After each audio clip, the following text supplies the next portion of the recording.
Have you been following the Lunar Lion project here at Penn State?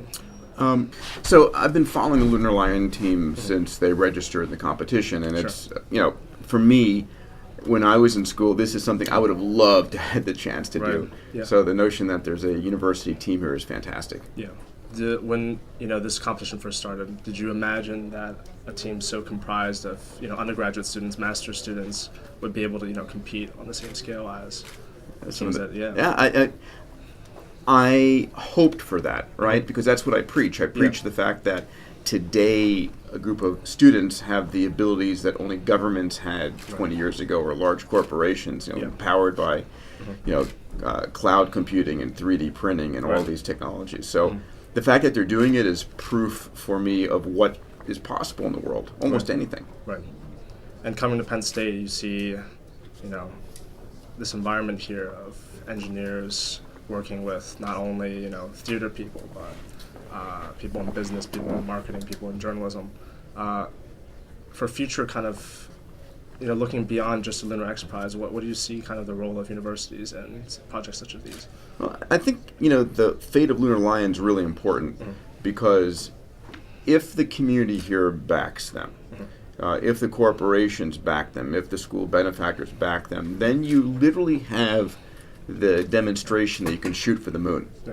And that's an important thing, because if you can do that, what's impossible? Right? We're proving to the community, we're proving to the world that there is no challenge we can't, overtake and solve. Right.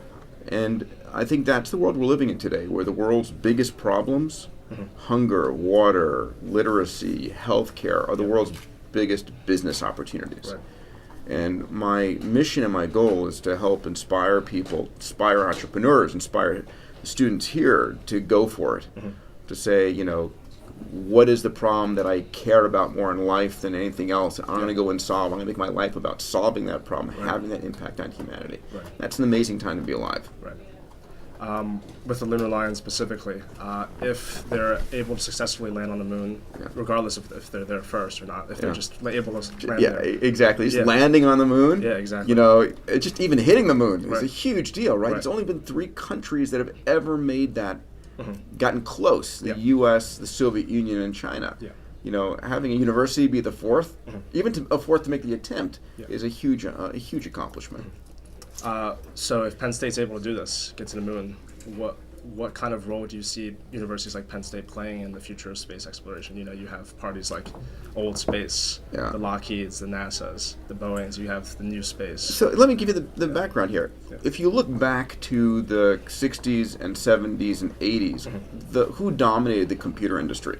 It was the large big blue. It was the large corporate giants. And then the dot-com revolution comes along in the early 90s, and it's the undergraduates and the graduate students who are creating an extraordinary future. The same thing has the potential to happen in space. I define the experts as the guys and gals who can tell you exactly how it can't be done. Yeah.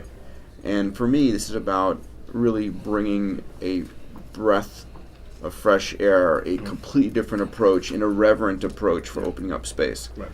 And that's what we can get from minds that are not, restricted in how they think about how they get there. Do you have a last wrap-up question you want to ask? If you wouldn't mind. Sure. What do you think students, like Penn State students, can offer to the space industry that other players in the industry can't? Yeah, the day before something is truly a breakthrough, it's a crazy idea.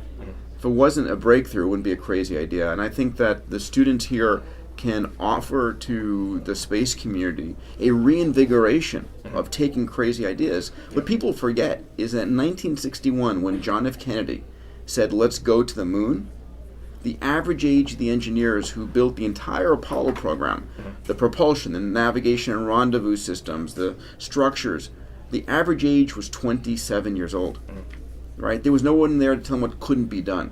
So we need that kind of a reinvigoration to make space much more cost-effective, much more vital, much more exciting. So that's what I'm hoping from the Lunar Lion team. All right.